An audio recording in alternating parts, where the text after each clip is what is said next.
and welcome back to our adventure with Given to the Prince, the story of Rashid and Victoria and their struggle to find a real and lasting love. We're about halfway through this book. In fact, we're past halfway, about like that. So I'm having a little bit of trouble with my voice again, allergies, but I hope you'll overlook that. I wanted to get the next segment out to you. And I thought, well, I'll just sit here at my desk and sip on my water and read directly from the book, okay? So everybody get ready, get settled, pause the video, go get your stuff, get your sewing or whatever you're going to do, or get in an easy chair, turn down the lights, light a candle, and just listen. However you want to do this. It's a very quiet, meditative time, or you can be working. So whichever way you want to do it. Okay, let's take up the story, all right? Here we go. Victoria lay in bed staring at the tent poles supporting the roof over her head and lamented her abandonment. The least the hateful man could have done was stick around and finish their disagreement like a civilized person. He was sadly lacking in negotiating skills. From what she had seen so far, he was a man who saw no need for finding the middle ground. How perfectly he embodied every egotistical trait she detested. He'd taken over her life, invaded her privacy, and threatened her. Then, in a temper, deserted her without a word. If he intended to kill her with boredom, why drag her halfway around the globe? 3 days he'd been gone, leaving her with one companion, a young woman named Zifra. She pulled her feet closer to her body and hugged one of the pillows to her chest. To be honest, she missed the rat. At least she missed fighting with him. Why were fattening food and men who drove you crazy the two things women craved?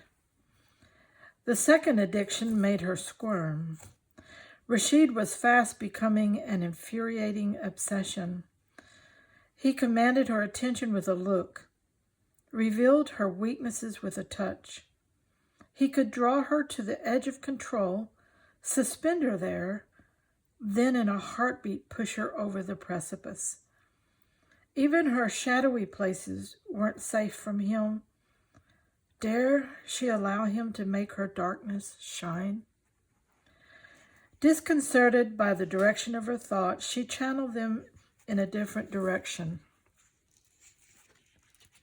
Zifra was taking her outside today. Gladdened by the prospect, she intended to make the most of whatever freedom was presented.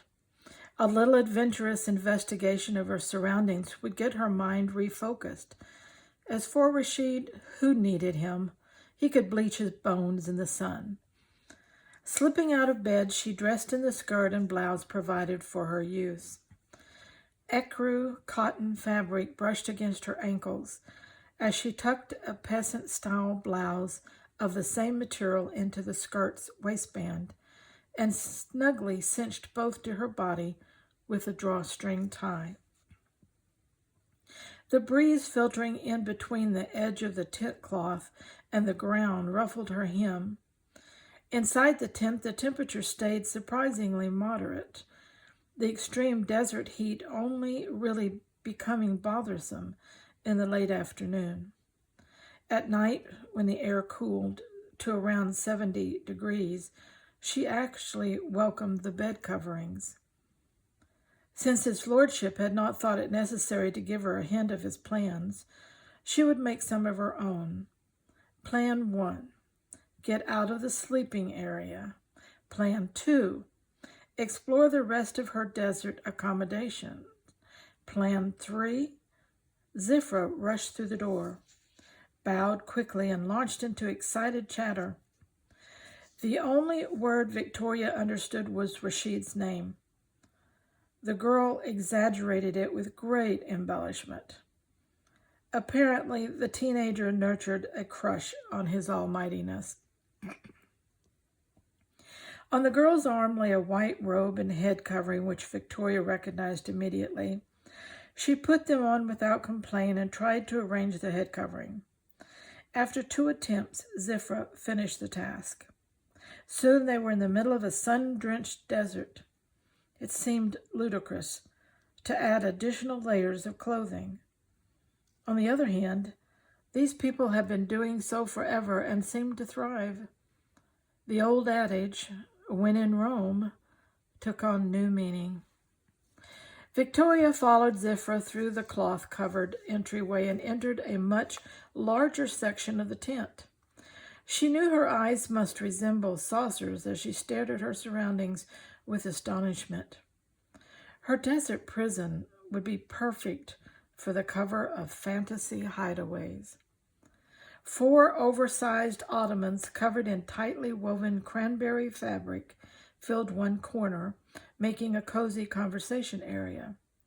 Large stacks of yellow and blue pillows graced the thick, multicolored rugs, enough in fact to have carpeted the whole floor in a checkerboard of soft blue and yellow mounds. She'd thought the sumptuous round bed, with its red and gold satin covering a little over the top for camping, but this was like a storybook illustration. Brocaded silk panels hung on the inside of the tent, completely concealing the walls. Small, ornately carved tables dotted around the room held bowls of fruit and oleander blossoms. What appeared to be small oil lamps, much like the one she remembered from her childhood picture book of Aladdin, perched on lampstands throughout the enclosure. Hollywood couldn't have set a more perfect stage. The atmosphere oozed with captivating sensuality. She wondered if this was his usual accommodation, or had he laid all this out just to impress her. How very perceptive he was. Of her ability to resist him, she was confident, but she was definitely going to have a problem resisting the exotic illusion he created. Zifra pulled on her arm. Following the girl's lead, she stepped through another cloth-covered doorway into an alien world. The sky unrolled itself into an infinite baby blue expanse. Warm air swirled in playful eddies around her legs and carried a fascinating aroma that tickled her nose and heightened her anticipation. There were definitely animals around somewhere, and someone was cooking, and she could swear there were flowers about too. Zifra wanted to move ahead, but Victoria pointed to the ground. She wanted a moment longer to permanently etch these first impressions into her memory. She counted the black tents forming an encircling circle around hers. There was 14. Women and small children sheltered under the shade of makeshift canopies at the front of each dwelling. Children played around their mothers' skirts while the women occupied themselves at weaving looms. Some were fringing the edges of long lengths of cloth. Responding to the tug on her sleeve, Victoria gave in and followed Zifra through the camp, passing close by several tents in their route. The women's greetings were warm and friendly. Some even reached out to touch her. The children danced in circles round her and took turns coming forward to hug her. Offerings of figs and dates and brightly colored baskets kept appearing before her for sampling, which she did. Never had she met a more hospitable group of women. She would have willingly lingered among them if it weren't for Zifra's single-mindedness. The girl shoved a wooden bowl half filled with water into Victoria's hands. Not having any clue what to do with it, she shrugged her shoulders inquiringly.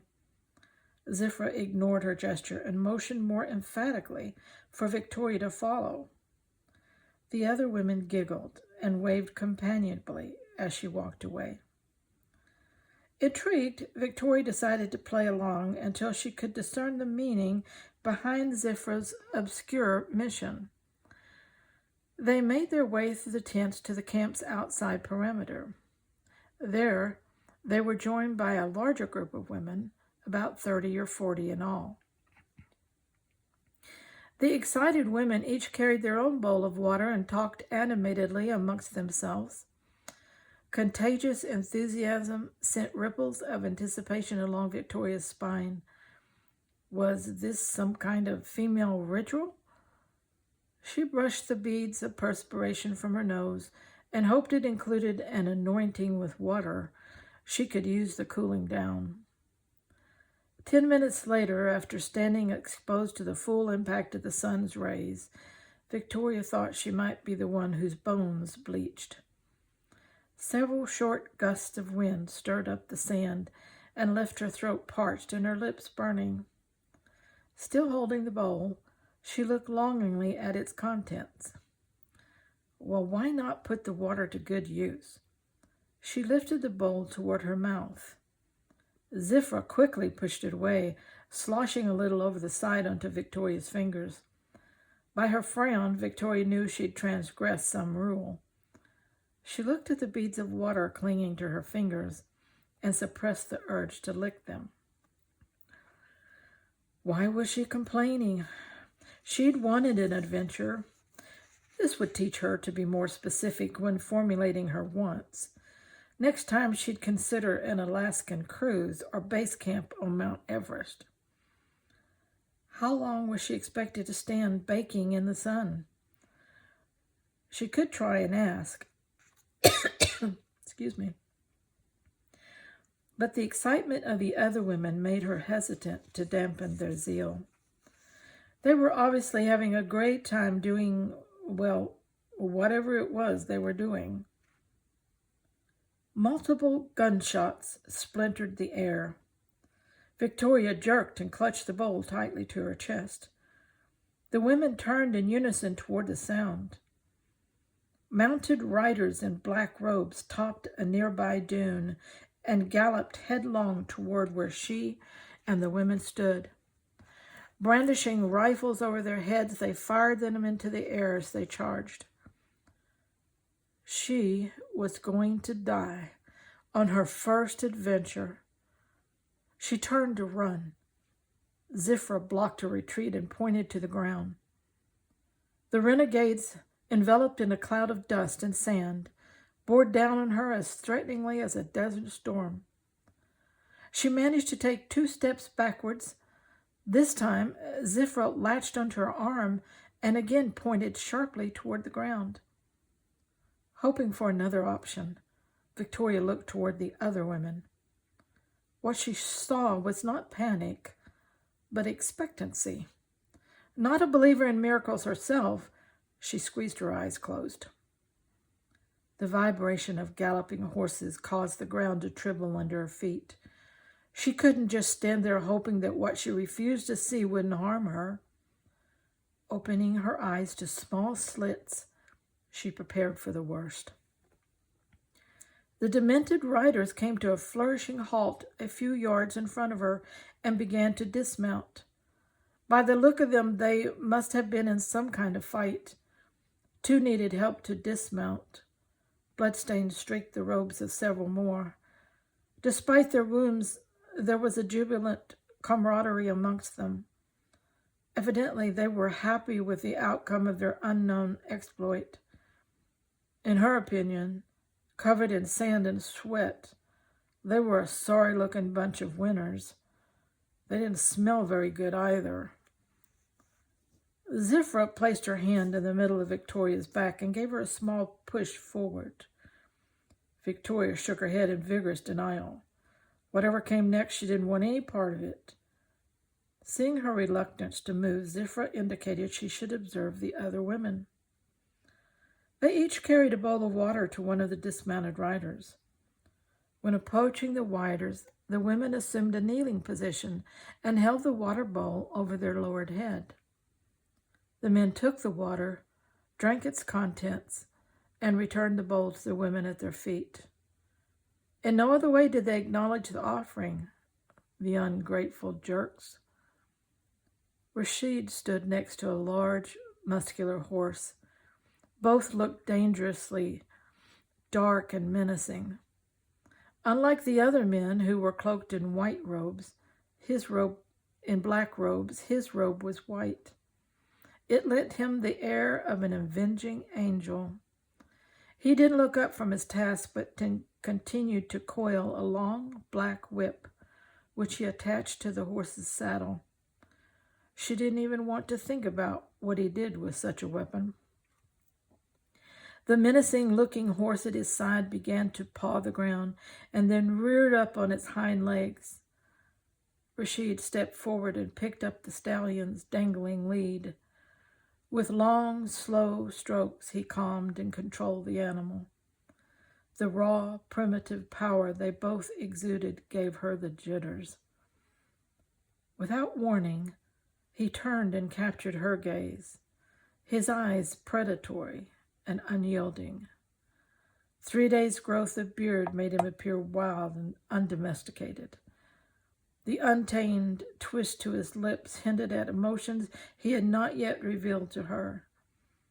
He radiated animal magnetism, so much so she wanted to jump out of her skin. Zifra nudged her forward again. In her fascination with the desert warrior before her, she had almost forgotten about the girl and the silly water offering. No way. She wasn't giving him another excuse to humiliate her in front of his buddies. Zifra pushed harder. Victoria dug her toes into the sand. Everything stilled around her. Voices quieted as she realized she was now the main attraction. Zifra no longer prodded her, but she was staring at her like everyone else, including Rashid. They were waiting to see what she was going to do. How did she get herself into this situation? All she'd wanted was a modest adventure, an uneventful walk in his little sandbox. She risked a glance at Rashid. With one hand, he caressed the back of his black stallion, but his eyes watched her. Behind his impassive expression was a silent, inflexible command. To insult him in front of his people would be an unforgivable affront to his dignity. After all, he was a prince. She supposed he deserved some measure of deference. Maybe taking him a half-filled bowl of water wouldn't kill her. She lifted her chin and gave him a warning glare. He'd better not make her regret this whole water thing. She lowered her eyes to make her approach, but not before she noticed the singular intensity with which he focused on her. It made her shiver despite the furnace-like heat. Stopping within a foot of him, she debated the whole falling on her knees part and opted out. With the slightest bow of her head, she offered him the bowl. Panic kicked her in the chest when he hesitated. Surely, he wouldn't publicly humiliate her by forcing her to kneel. Her dilemma didn't last long. He took the bowl from her hands, and a riotous, masculine shout rang out. After drinking the water, he returned the bowl to her, and without so much as a thank you, turned his back and led his horse toward camp. A throng of women surrounded her, all intent on touching and offering what appeared to be congratulations. Finally, she'd done something right. Their approval sweetened what had turned out to be a sour experience. Her legs began to tremble and her shoulders sagged. Zifra, noticing her weakness, took her arm and urged her return to the tent. She entered the sleeping area, exhausted and glad to be out of the sun. She removed her robe and head covering. Rashid had not returned, so she gave in to her lingering tiredness and stretched across the round bed.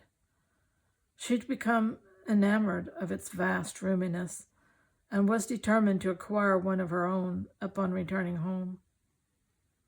In her pre-slumber state of mind, visions of Rashid's virile, earthiness made her mouth go dry.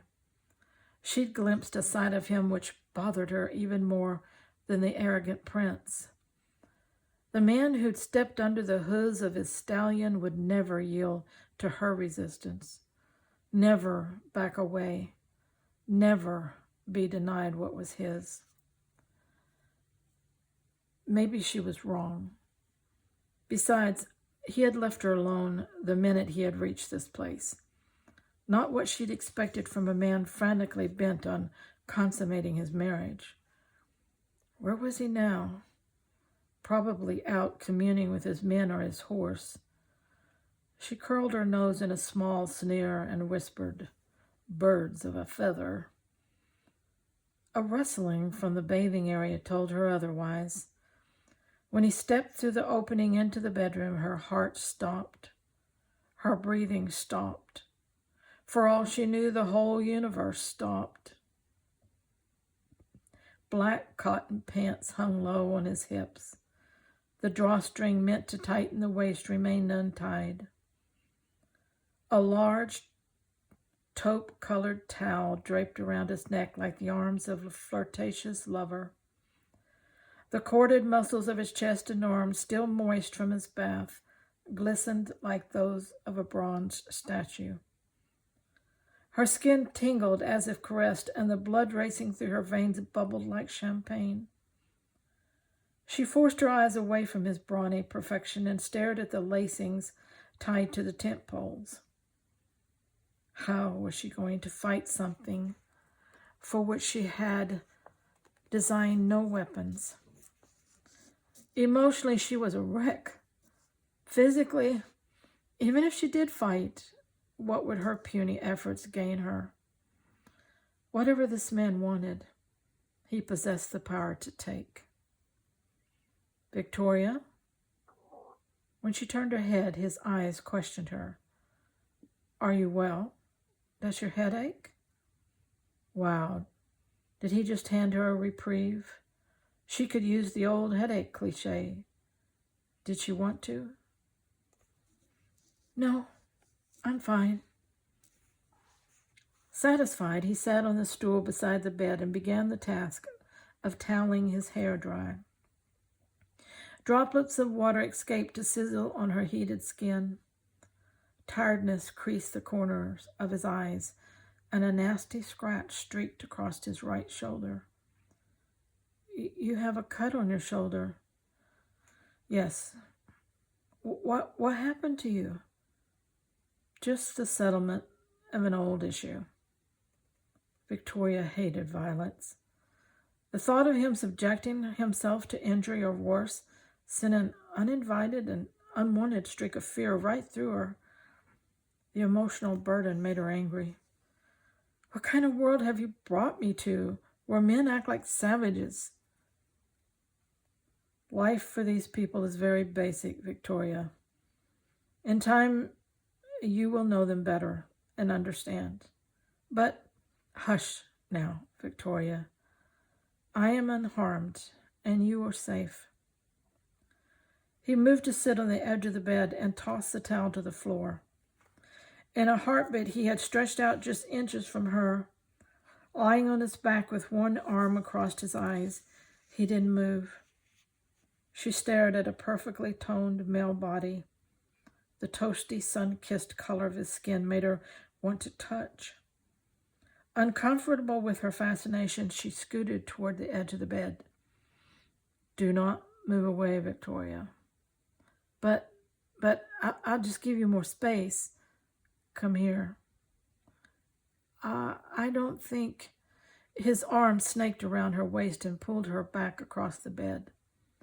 Tucking her close to his side, he pressed her head to his shoulder. Taking her left hand, he settled it in the middle of his chest and then placed one of his on top. The bells on her bracelet sang their response. "Rest, Victoria. Just rest." The day is not half over. I don't think.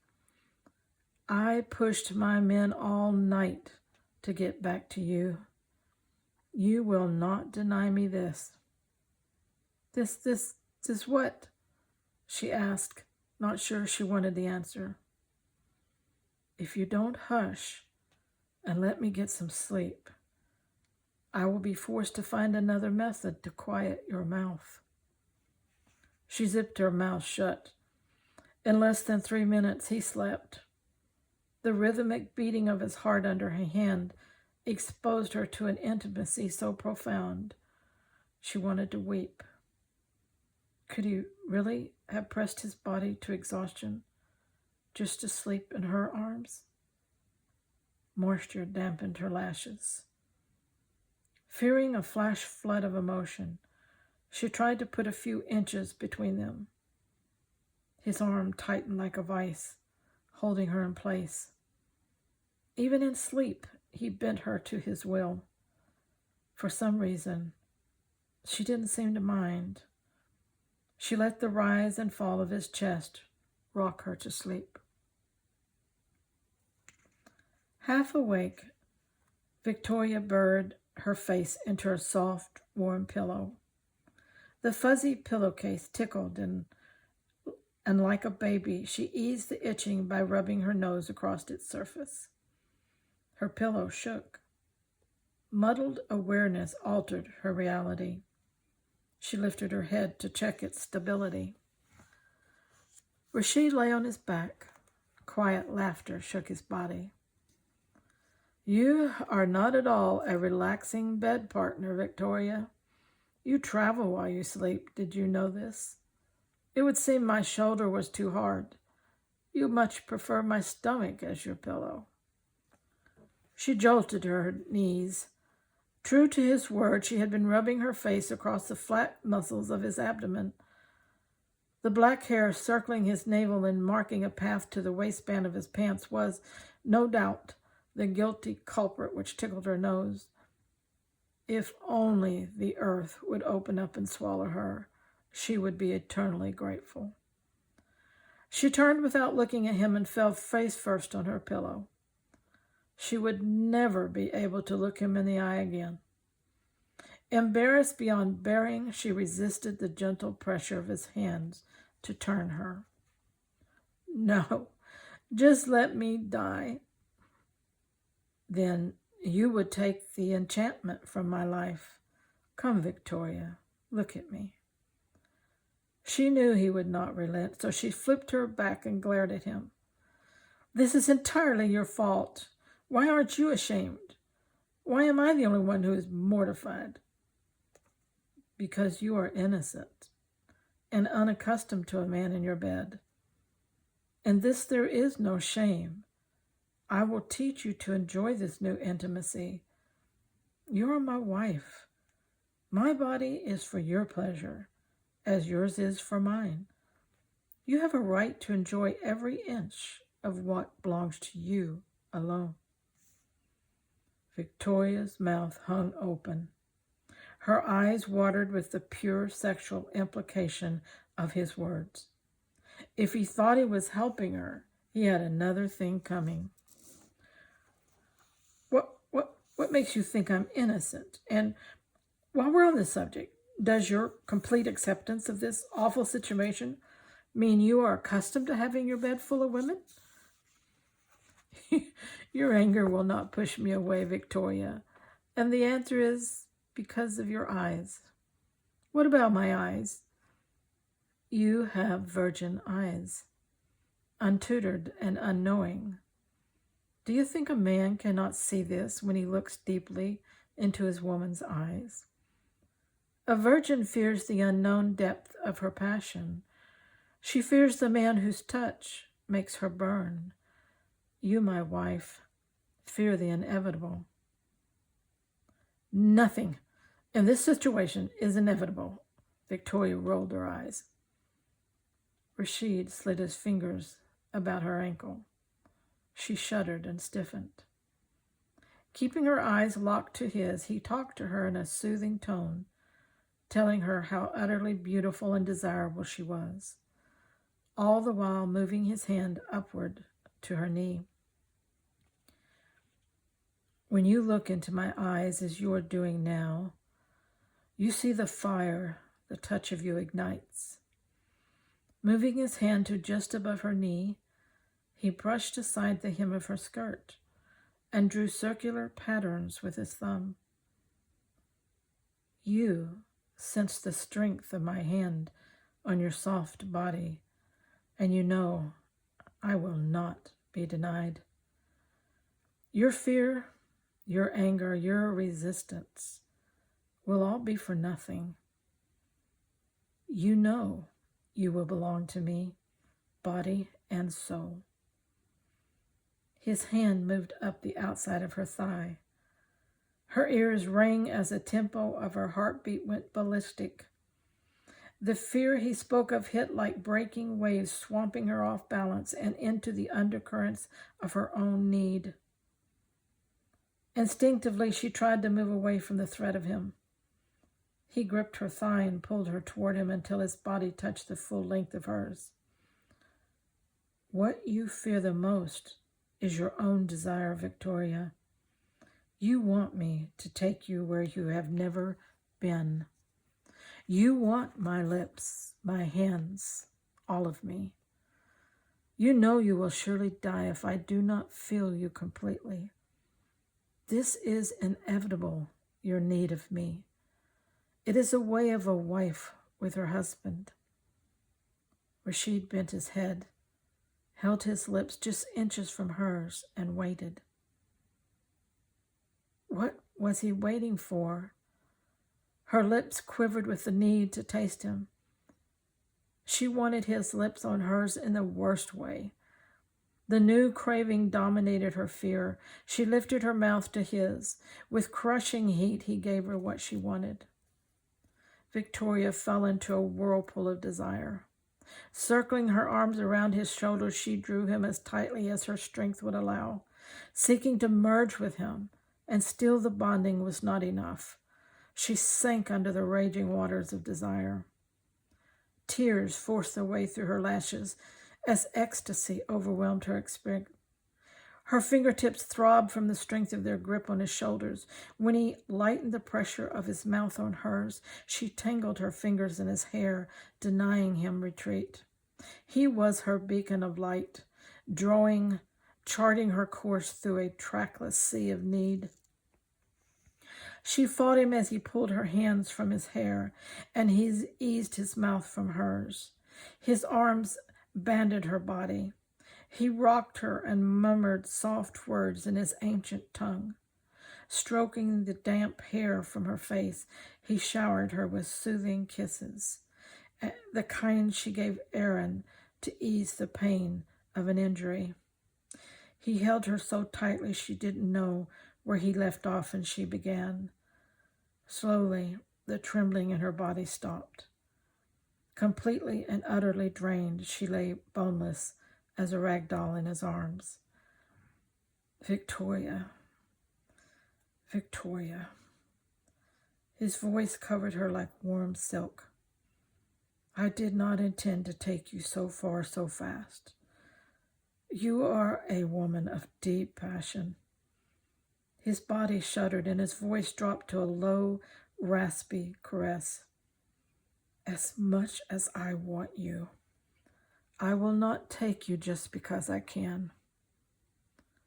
He rolled her to her back so she could see his face. I want everything, Victoria. I want all you have to give. I will not live the rest of our lives with you hating and despising your need of me. You must give me your mind and heart as well. You must be wholly mine. He rolled away from her to stand by the bed. Stay and rest. Do not let your anxious mind rebuild the walls which crumbled in this bed today. Come to me freely, willingly, as I come to you. She stared at his back and cursed fate, kismet, life in general, and Rashid in particular. He'd done it again. Shattered her world, and then disappeared when she needed him most.